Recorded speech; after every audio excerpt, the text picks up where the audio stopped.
The day my childhood best friend returned after 10 years, the sky over our small town was so bright it almost hurt to look at it. I was standing outside my father's old grocery shop, sweeping dust from the cracked pavement, when a black car stopped across the street and a woman stepped out wearing sunglasses, a cream-colored coat, and the kind of silence that makes the whole world pause. For a moment, I did not know her. Then she removed her glasses, and my heart forgot how to beat. It was Maheen. The girl who had vanished from my life when we were 12. The girl who once promised she would never leave me behind. The girl whose name I had stopped saying out loud because it still felt like touching a bruise. Before we continue, if you believe in kindness, second chances, and the people who return to heal what time could not, please like this video, comment your thoughts, share it with someone who needs hope, and subscribe to Ancient Truth. 10 years earlier, Maheen and I had been inseparable. We lived in the same narrow lane where laundry hung between rooftops and children chased kites under the afternoon sun. My mother used to call us two shadows of the same soul because wherever I went, Maheen followed, and wherever Maheen laughed, I was nearby. We were poor, but poverty felt smaller when shared with someone who could turn an empty matchbox into treasure, a broken bicycle wheel into a racing car, and a dusty street into a kingdom. She had large curious eyes, a stubborn chin, and a habit of giving away half her lunch even when she was hungry. My name is Rayan, and back then I believed some friendships were stronger than storms. I believed promises made beneath the old banyan tree near the school gate could survive anything. Maheen believed it too. On our last day together, she tied a red thread around my wrist and said it meant we would always find each other. The next morning, her house was locked, her family gone, and no one in the lane knew where they had moved. I waited for a letter, a phone call, a message, anything.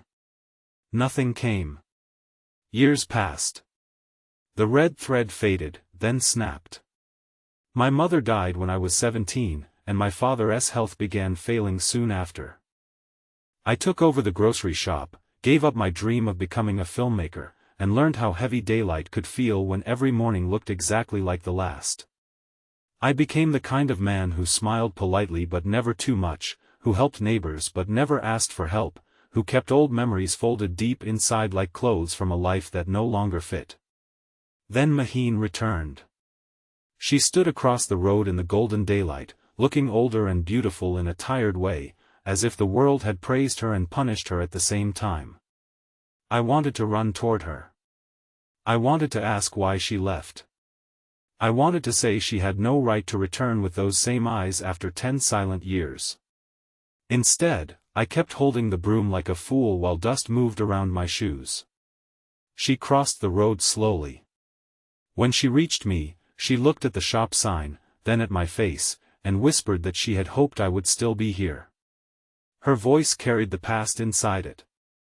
I laughed once, not because anything was funny, but because pain sometimes escapes that way. I told her some people did not have the luxury of leaving.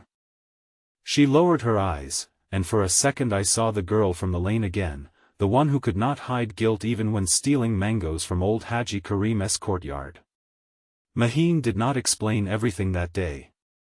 She only said her father had taken the family away overnight because of debts, threats, and shame. She said she had written letters, but her mother had never posted them. She said by the time she was old enough to search for me, life had already become complicated. I wanted to believe her. I also wanted not to. Forgiveness is not a door that opens just because someone knocks. Over the next few days, she returned every afternoon, always during the brightest part of the day, when sunlight filled the shop and made the jars of candy glow like small captured suns. She bought things she did not need: tea, soap, biscuits, notebooks. Slowly, she learned about my mother's death, my father's illness, the loans, the unpaid bills, the dream I had buried. Slowly, I learned that she had become a successful architect in the city, that she designed homes for people wealthy enough to argue about marble colors, and that she had come back not for work, but because her mother had died and left behind a box of unsent letters addressed to me. One afternoon, she brought the box. Inside were dozens of envelopes, yellowed at the edges, each one written in a child's handwriting that grew older with time. I read them behind the counter while traffic hummed outside and Maheen stood quietly near the doorway. The first letter said she missed the banyan tree. The second said she hated her new school. The fifth said her father had become angry all the time. The 10th said she was scared I would forget her. The last one, written when she was 16, said she had dreamed I was standing in our old lane calling her name, but she could not answer because her mouth was full of dust. By the time I finished, my anger had nowhere left to stand. Still, life was not a movie. The shop was drowning. My father needed treatment. I had become used to surviving, not hoping. Maheen offered help, and I refused. Pride is often just pain wearing clean clothes. She did not argue. Instead, she began helping in small ways. She repaired the broken shelf herself one afternoon, laughing when she hit her thumb with the hammer.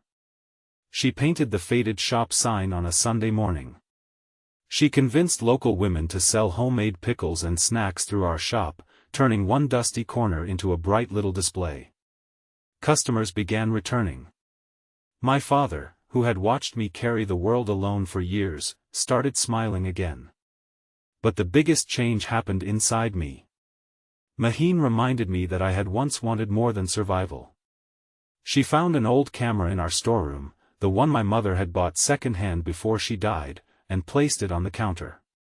She said my eyes still searched for stories even when my mouth denied it. At first, I dismissed her. Then one morning, I filmed my father arranging oranges in a wooden crate as sunlight fell across his hands. Later, I filmed children running through the lane, the barber shaving a customer under a cracked mirror, a stray dog sleeping beside a fruit cart, Maheen standing beneath the banyan tree with wind moving through her hair. I began recording ordinary life, and somehow ordinary life began feeling sacred. People in town noticed.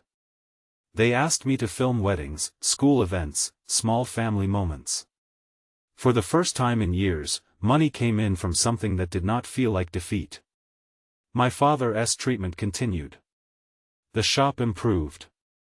And Maheen stayed. Yet behind her kindness, I sensed a sadness she had not named. Sometimes, while everyone else laughed, her face would drift away. Sometimes, she looked at the old lane as if measuring what had been lost. I feared she would leave again.